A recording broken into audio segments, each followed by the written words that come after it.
السلام علیکم، welcome back guys on science studio. آج کی اس ویڈیو میں ہم بات کریں گے زیادہ دوڑنے کے کیا نقصانات ہیں۔ آپ سب جانتے ہیں کہ دوڑنا صحت کے لیے فائدہ مند ہے، لیکن کسی چیز کو زیادہ کرنا نقصان دہ ہے۔ مثال کے طور پر میراتھن رنرز 42.16 کلومیٹر لگاتار دوڑتے ہیں۔ اس دوران ان کے جسم میں 4 خوفناک چیزیں ہوتی ہیں۔ پہلی چیز بخار ہے۔ جب آپ مسلسل دوڑیں گے تو آپ کے جسم کا درجہ حرارت بڑھے گا۔ دماغ جسم ٹھنڈا کرنے کے لیے پسینہ خارج کرے گا۔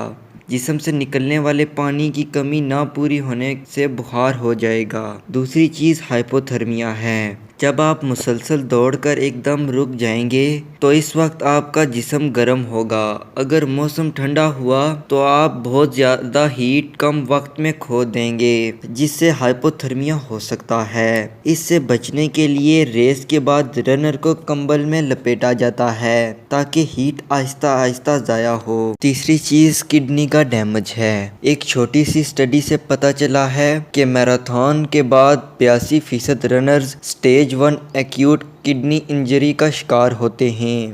اس کا مطلب کڈنی جسم سے زہریلے مادے فلٹر کرنا بند کر دیتی ہے۔ جسم اس انجری سے 2 ہفتوں بعد ریکور ہو جاتا ہے۔ اس کے لانگ ٹرم نقصانات ابھی تک معلوم نہیں ہو سکے ہیں۔ چوتھی چیز، ہمارے جسم میں گلوکوز کی 2000 کیلوریز سٹور ہوتی ہیں۔ اوسطاً ہر 1.6 کلومیٹر کے لیے 100 کیلوریز خرچ ہوں گی، جس سے 32 کلومیٹر بعد جسم میں سٹورڈ انرجی ختم ہو جائے گی۔ اس لیے دماغ جسم بند کرنا شروع کرے گا۔ اس کے بعد دوڑنا مشکل ہوتا چلا جائے گا۔ اس حالت کو رنرز ہٹنگ دا وال کہتے ہیں۔ اس سے بچنے کے لیے رنرز ریس سے کچھ دن پہلے کاربن زیادہ مقدار میں لیتے ہیں تاکہ سٹورڈ انرجی زیادہ ہو اور دوڑنے میں مدد ملے۔ اگر آپ کو آج کی ویڈیو پسند آئی ہے تو ویڈیو کو لائک ضرور کریں۔ ملتا ہوں اگلی ویڈیو میں، تب تک خدا حافظ۔